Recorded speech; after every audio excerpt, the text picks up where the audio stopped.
Hello everyone, ProJaked here, and welcome to the second iteration of the Center of the Universe. Last time, we talked about plans heading into WWE. Hello everyone, ProJaked here, and welcome to the second iteration of the Center of the Universe. Last time we were here, we talked about the plans heading into WWE 2K20, and the response from you guys towards this series was really positive, so thank you guys all for that. In the meantime of you telling me all that I look like a 12-year-old child, I've grown out this hideous bum fluff on my face that looks like I've just skinned a cat and taken its hair. Anyway, I now look 14, so it's better. But on this edition, I want to kind of reflect on WWE 2K19 as a whole. I know we're still about a month out from it ending and moving over to 2K20, but I want to reflect on it as a whole and just kind of enjoy and just look back on everything and realize how great stuff was for this series of Universe, because in all honesty, and I'm probably going to be saying this for years and years to come, this one was my favorite, and it was my favorite by a long, long way, and for more reasons than just other views or other subscribers. It was my favorite to make, it was my favorite to do, it's the one I've had the most passion in for the longest time, and honestly, it was in some ways a bit of a... It served as a wake-up call for me, I think is the best way of saying it. And the way I look at it is, WWE 2K19's Universe, for all intents and purposes, had the best storyline I've ever done with Okada versus Correns. That will, I think, for a while remain my favorite storyline. It had my favorite moment in this universe, with, of course, the end of SummerSlam, and my favorite show of all time in SummerSlam as well. And, of course, it had a tremendous WrestleMania that I was really proud of, only for SummerSlam, in my opinion, to blow it out of the water. That's me kind of sucking myself off in that moment. But the reality is, when you look at it from an analytical perspective as well, this year has been so good for Universe. We've gained, I think we've almost, I think we started the year at about 4,000, and we've gained 2,000 since then. And the fact is that is just, to me, the fact that we've gained 2,000 already, and I think last year as a whole I gained 2,000 subscribers, and by September whatever this is, I've already gained 2,000 subscribers, and we've still got 3 months to go, and we've still got WWE 2K20 to go as well, so thank you guys all for that. No matter how long you've been here, whether you've been here since, I don't know, WWE 2K16 or even earlier, or if you just came in off of SummerSlam, I appreciate you all the same. I love you all the same, because the reality is, without you guys, I wouldn't be able to do this. I would just, it just wouldn't happen. So thank you all for that, and as a way of trying to repay a little bit of a favor and having you all getting to boggle my mind a little bit more with some questions and stuff like that, I held out a little bit of a Q&A for you guys, which I will get to in just a moment.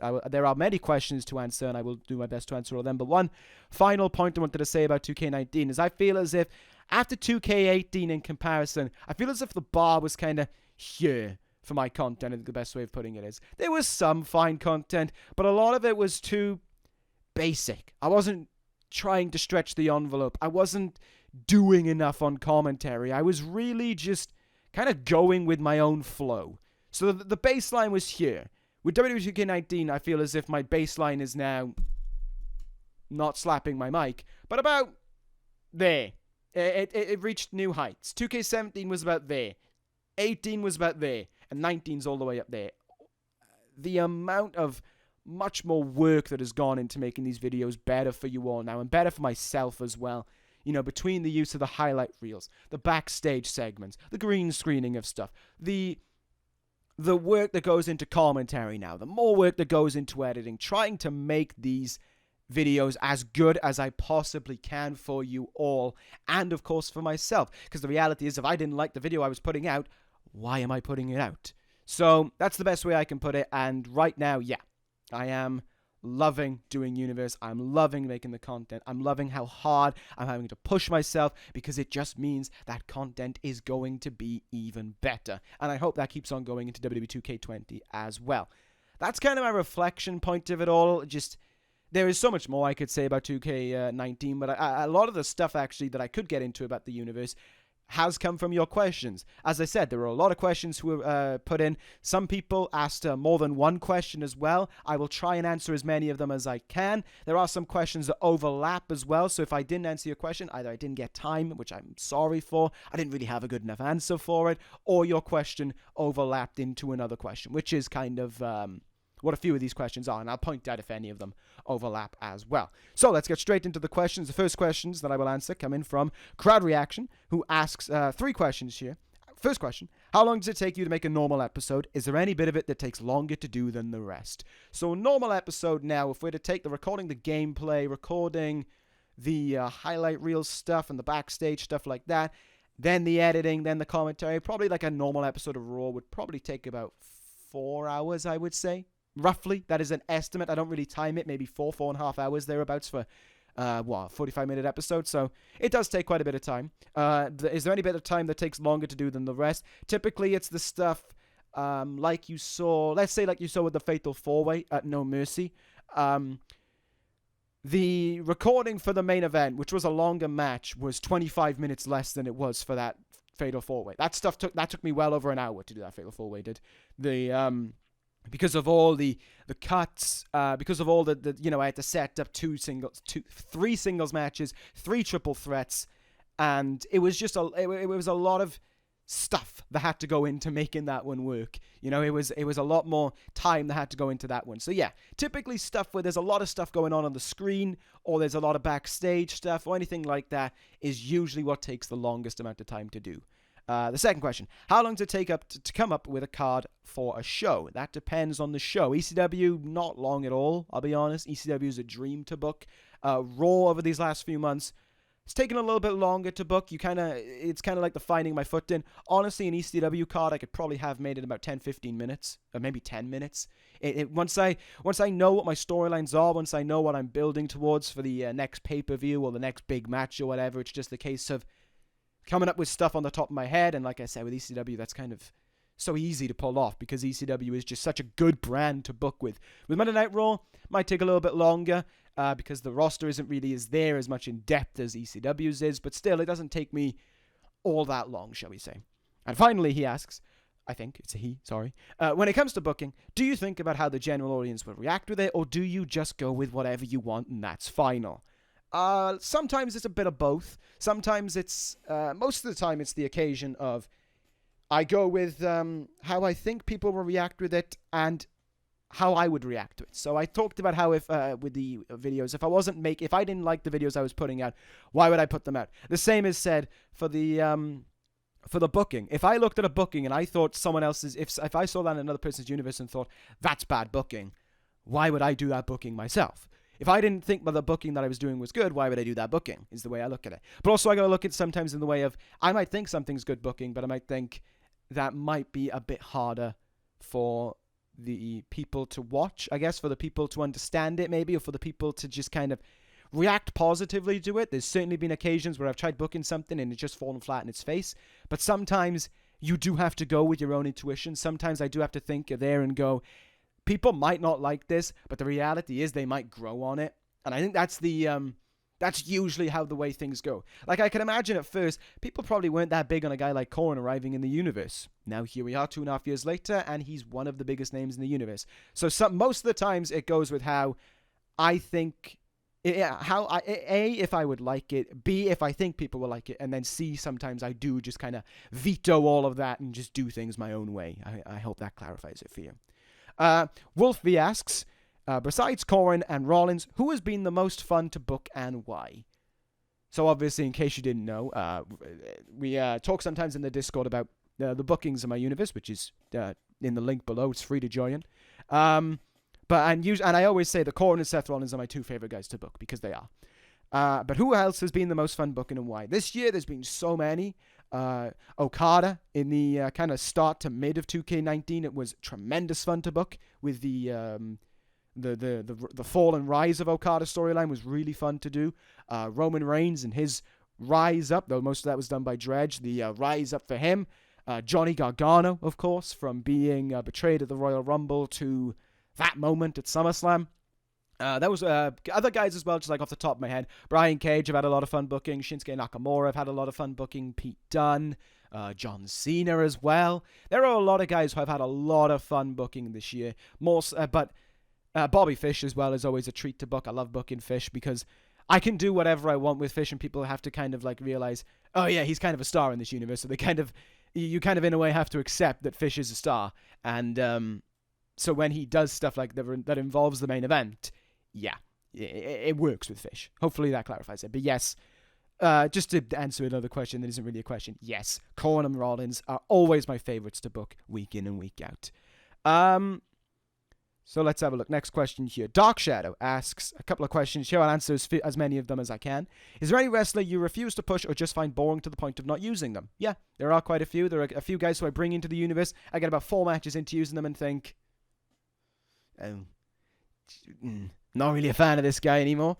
Guys I refuse to push, typically not really a refusal to push them, but sort of an acknowledgement of other universes. Like, there are guys in this universe who I want to push, but I realize, like, I'm going to use as an example, Apollo Crews. I'd love to push Apollo Crews, but then I realize he's a top star in Murph's universe, so I don't really want to push a guy who's being pushed in someone else's universe, if that makes sense. I don't want to try and make a star out of someone who's already a star in someone else's universe. It just kind of like butting heads, and it's not really a good thing for either side. I know you like your factions, but how do you decide who goes into which one? Typically, if it makes sense, is usually the main one. The main example I'll give for this one is the British Empire. They're all British. They're all heels. So it kind of all makes sense that they all go together as well. They can all be aligned around one thing, and it just kind of fits. That's pretty much the way it goes, if it makes sense, or if someone... Also, if guys are struggling, maybe. Like, for example... The Dangerous Alliance, Bobby Fish would be fine on his own with Paul Heyman. He would still be a main eventer on SmackDown Live. He would still be a star on SmackDown Live. But Sheamus and Bobby Lashley, on the other hand, they might struggle because as singles guys, they're not really going to get themselves over, shall we say, on a roster where the top heel is going to be Bobby Fish. If they're aligned with the top heel, however, in a faction, that just makes them better. That helps elevate them to not to Fish's level, but near Fish's level, and it helps solidify Fish as more of a heel as well. So hopefully that makes sense. I got to move on because there are plenty more questions to ask. Charlie asked tons of questions. I'm sorry that I'm not going to be able to answer all of them, but I'll answer as many of them as I can. How do you decide who's getting a push? If I like them, if I like booking them, I think is the best way of saying it, I'll do that. If people like watching them compete as well, and if I think it makes sense to push them as well, like a guy like Johnny Gargano, it made perfect sense to push him because at the end of the day, when it came to ending that reign, a star needed to be made from beating Rollins, and Gargano was the perfect guy to fit that. So typically, if the guy fits it's like if the shoe fits the foot or whatever it is, if the shoe fits, there we go. If the shoe fits in a scenario like that, then that guy ends up getting a push. But if it's also a guy who I feel as if it's a little bit more out there, i.e. Bobby Fish, who I could still get a great amount of fun out of pushing, then yeah, I'll push someone like him. Did you ever change your mind about a push? Like making someone world champion and after realizing it was a bad idea? If so, what did you do after? Yeah. There have been times where I'm in the middle of pushing someone and I just think, I'm not enjoying this, so I'm going to pull the plug on it. I think the more recent example of that one, sadly, is, sorry, I have an itch, is Hiroshi Tanahashi. It's kind of annoying to admit it, but I was expecting, building up to WrestleMania with myself and Dredge working on it, we had great, it was really good to come up with the storylines for Tanahashi. And then he won the world title, and it just kind of... I didn't enjoy it. It wasn't fun to book. It wasn't kind of fun to do his matches. It just was a bit stale. So, from behind the scenes perspective, Tanahashi was supposed to have a longer reign than he ended up having, but I just didn't find the reign entertaining. So that's why we pulled the plug when we did a Great Balls of Fire. Do you ever drop storylines? Yep, all the time. There are storylines that I'll come up with in the mid. I write the card. I record the show, and then I just drop that storyline out of it and replace it with something else sometimes. I just don't find there are occasions where I have a storyline planned, I put it in the game, and I just think, that looks bad. That looks bad. I can't go ahead with that one. I'll answer one more question of yours, Charlie, but thank you for all of these questions as well. How do you decide how much, or how long, rather, someone is going to be world champion? If I enjoy, again, if it comes down to if I enjoy booking them, if I think they're a good world champion, if people are enjoying them as well. Like, I think that's the thing. People enjoy Tanahashi as world champion, but he was just struggling to book as world champion. He just wasn't as entertaining as it was to book Okada, Cage, and of course, the one at the very top, Rollins. So typically it comes down to how many feuds I think I can get out of them as well, how much interesting booking I can do with them, and just how much fun I'm having with booking them. And also if there's someone who should be a world champion as well, who should take the crown from them as well. That comes down to it. So like, again, with Tanahashi and Reigns, Reigns needed that title win, and Tanahashi was just kind of as champion, so it was time to pull the plug. But typically it comes down to if I feel as if it's time to end it, or if I feel as if they can keep on going. So once again, going back to the booking thing, if I'm enjoying it. Let's have a look. Oof, kid. This is going to be a controversial question because I know a lot of people have their opinions on this one. Why did you have Adam Cole lose at WrestleMania? I know Johnny winning was the best thing you have done, in my opinion, but I still feel like Cole could have been a great world champion. For those who don't know what he's on about, at WrestleMania, Adam Cole went into the main event and challenged Seth Rollins for the ECW Championship and lost. This got a bit of a divisive reaction from the people, from the viewers, sorry. Some people believed it was great that Rollins was still champion and it solidified him as the greatest of all time. Other people were frustrated because they felt as if the Rollins reign had got boring, that it was time to end it, that Adam Cole could be a world champion. And I have two answers to this one. One, I wasn't ready to end the reign of... Well, no, three answers to this one, sorry. One, I wasn't ready to end Rollins' reign. I did not think WrestleMania was the right place to end it either. I thought it would be too stale to end it at WrestleMania, too expected to end it at WrestleMania. I wasn't ready. I simply was not ready to pull the plug on it. Two, I wasn't sold on Adam Cole, and that was my problem, really. I didn't book him well enough. I didn't book the storyline well enough heading into WrestleMania. I wasn't doing the highlight reel stuff that is done now. Otherwise, I could have booked an even better storyline that maybe, just maybe, I could have changed my mind and gone with Rollins. And gone with Cole. But the reality is, and this one is a bit of a shame to Cole, it wouldn't have mattered who the person was in this scenario because number 3, I had already decided by then Gargano was taking the belt from Rollins. That was kind of down to me being 50-50 on Cole and Cole winning or not as well, so there was a bit of 50-50. And then it came closer and closer to WrestleMania, and about a week out, I was just like, I just couldn't have it be Cole. And I was setting it being Rollins. I just absolutely was.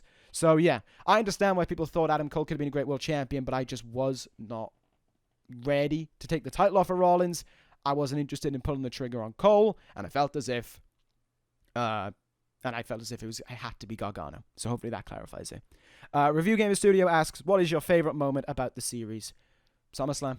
Johnny Gargano beating Seth Rollins. That will, I think, even if I'm able to beat SummerSlam with WrestleMania next year, I still think that's going to remain my favorite moment. 729 days as a champion, and then in that moment losing it, with 100 people in the premiere as well, and people just losing their minds to it. Yeah, that's my best moment. That's my favorite moment. You hear it on commentary as well.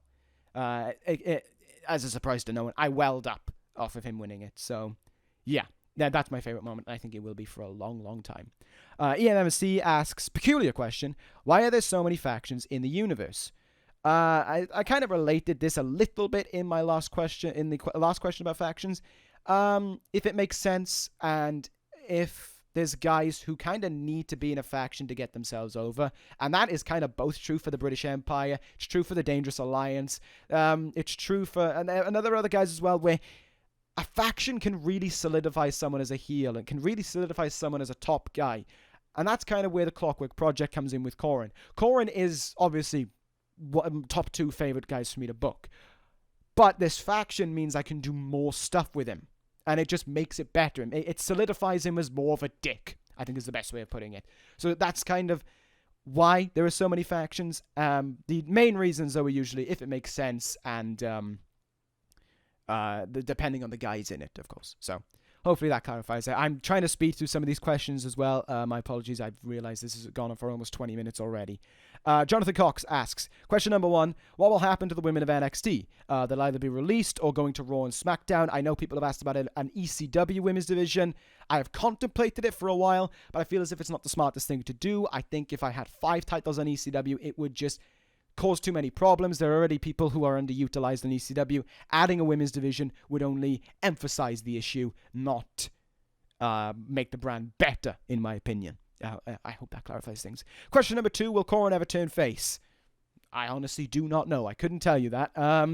Maybe. Never say never. But let's be honest. Right now, he is by far and away the best heel in this universe. Let me see. Are there any other questions I can answer here? I will finish off with a question that I have touched upon a few times. And actually, no, sorry. There are 2 more questions I will answer.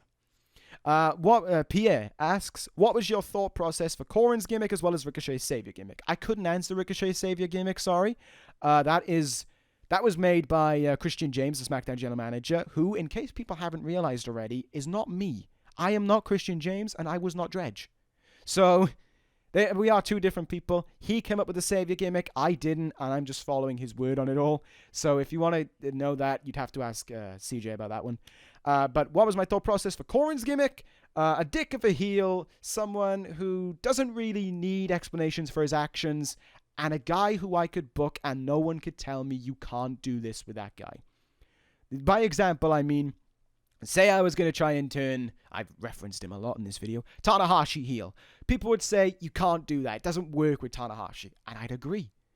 It's not a good booking of Tanahashi. However, with Corrin, there is no Corrin in real life. He simply doesn't exist. So I can do whatever I want with him. I can have him throw Kofi Kingston off a stage. I can have him mimic Okada. I can have him ruin Okada's life. I can have him kick Okada's head into a ring pole. I can have him disturb the main event of Survivor Series. I can have him do all of this, and no one can say that Corrin wouldn't do that in real life because there is no Corrin in real life.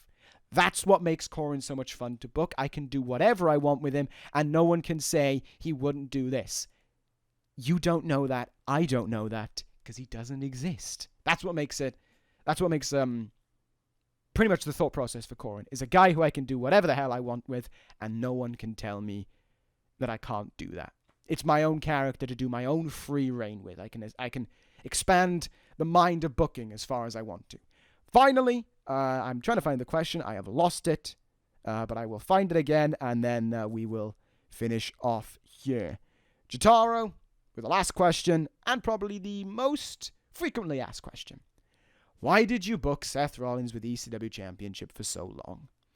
Obviously, I've already talked about how he was a scene of controversy, and I've already touched upon it with I wasn't ready to end the reign of Rollins. So I will clarify. When he won the title 2 years ago, never did I ever intend on the reign going on this long. I intended on him having a long reign. I intended on it going a while. But I didn't really have an end goal in mind when I created the reign. I ended up getting to the first WrestleMania, and I thought, yeah, we can keep on going. This reign's still got plenty of life left in it. Got to SummerSlam with Kenny Omega. SummerSlam with Kenny Omega was the first time I was really questioning whether or not Rollins should have lost the belt. And there were only 2 times in his entire reign I questioned that. That was with Omega, and that was with Cole. When it came to SummerSlam this year, there wasn't an ounce of doubt within me that Rollins was going to win. I knew he had to lose. I knew it was time. Because I felt as if, just to kind of go off beacon track, I'll come back to this question. If I had had Rollins beat Gargano, I knew I would have jumped the shark with the reign. Jump the shark, of course, for those who don't know, is a TV phrase where there was a TV show that had an episode where a character in the TV show jumped the shark, and from that episode on, the quality of the show got worse and worse and worse. And if I had jumped the shark with Rollins by having him beat Gargano, the reign would have got worse. People would have been not kind of sick and tired in a heel sense of Rollins, but literally sick and tired of seeing him as champion. It would have been too much. And it was the right time, and it was the right guy, and it was the right place. But to go back to it, there were only those 2 occasions, because every time I would kind of take it pay-per-view by pay-per-view up until SummerSlam. And when I reached SummerSlam, I thought, yeah, I'm gonna break the record. I'm gonna break Fish's record with this reign. So I went all the way there, kept on going. I'd get to like New Year's Revolution, I think. Yep, keep on going. Get to the Rumble, keep on going. Get to Mania. A little bit of speculation, but of course, once I had decided that it was Gargano to beat Rollins, Cole fell, and then I went all the way to SummerSlam. And it was simply because I had so much fun booking Rollins. There was so much I could do with Rollins as champion. There was so much just kind of endless prospects that I could do with Rollins as champion. And I will say this, from day 1 to day 729, there was not a day where I was bored of booking Rollins as champion. There was not a day where I thought, oh, maybe I should end the reign because I'm getting a bit bored of him being champion now. Maybe it's time to pull the trigger. No, not for a second. I had so much fun booking Rollins as champion. I had so much fun making him kind of go from a heel to a tweener, then even touch upon face, and then go right back to heel as well. Because I could get away with all of that, because it was so easy to hate Rollins because of how long his reign was. I could do it much in the same breath as with Corrin. I could do whatever I wanted with Rollins, and it was going to get a reaction, because the reign was so good. The reign was so long, and the thing was with Rollins' reign, you had an opinion on it as well. You either liked it or you didn't. It was that simple. And I had so much fun booking Rollins' reign right up until the final day. I will absolutely say that. So that's why I went on for so long. I had so much fun booking the reign, wasn't ready to end the reign, and I just felt as if it had to be that reign that years from now, when I'm still doing Universe, I can look back upon and I can reference it, and it still stands out. It's still memorable as a reign.